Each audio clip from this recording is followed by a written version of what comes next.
But I do love you, silly. You're my best friend. Angie sobbed again. But I don't want to be your best friend. Well, that's not true. I do. Of course I do. And I am. But I want to be more than that, Greta. I want to be your...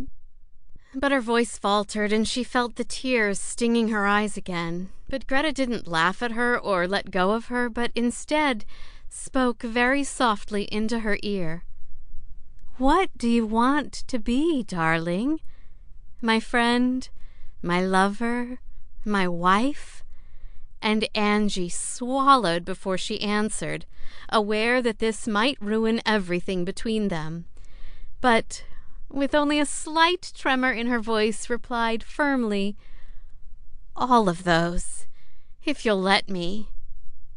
And there was a long pause, like in the theater when you went to see a Pinter play, and Angie could hear her own heart beating like drum leading men to their death in battle, like a funeral bell tolling mournfully on a bleak December dawn, sky like lead, like... And then Greta spoke, so softly it was scarcely above a whisper, her soft lips with their licked-off red lipstick so close to Angie's ear that she could feel her breath hot on the peachy down of her face. I think I'd like that very much, love, so very, very much. And then it was hard to say who kissed who. But they were kissing, both of them, lips soft on each other, not hurried but with a palpable urgency nevertheless.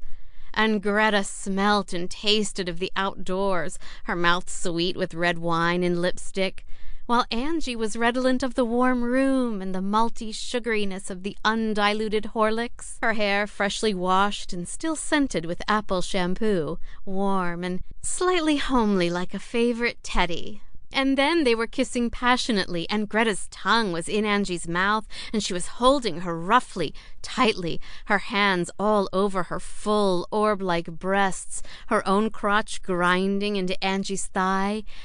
And it was Angie's voice that first whispered, "Fuck me," as they gasped for breath, and Greta dug her nails into her lover's flesh and moaned, "I've waited over 20 years to hear you say those words."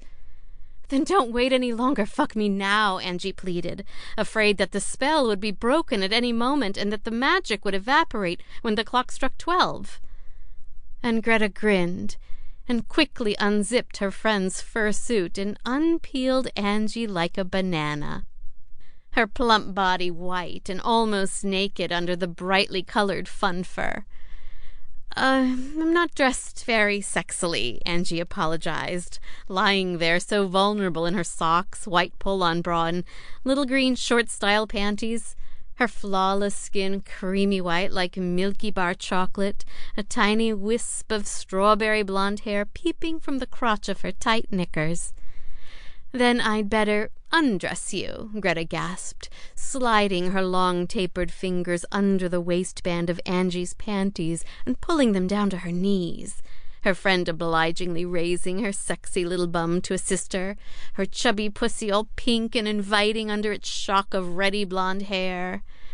"Fuck, you're beautiful, so beautiful I want to eat you. Can I eat you?" "Of course you can, but not yet. I want you to be kissing me the first time we do it together. Do me with your fingers, or I can rub myself off on your thigh."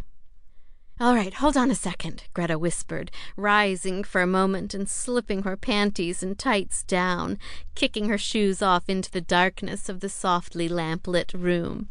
"There, now that's better." And Angie nearly came on the spot as her friend lifted her skirt, and she felt the damp fur of Greta's bare cunt starting to rub on her naked thigh, and she let out a groan of pleasure as Greta's lips began to kiss and suckle at her neck, while her fingers stroked up and down her rounded belly, getting nearer and nearer to Angie's heaving pussy.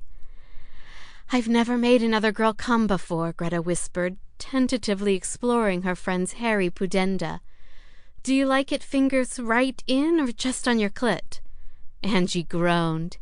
"Either way is good. I usually start on the clit and then end up going right."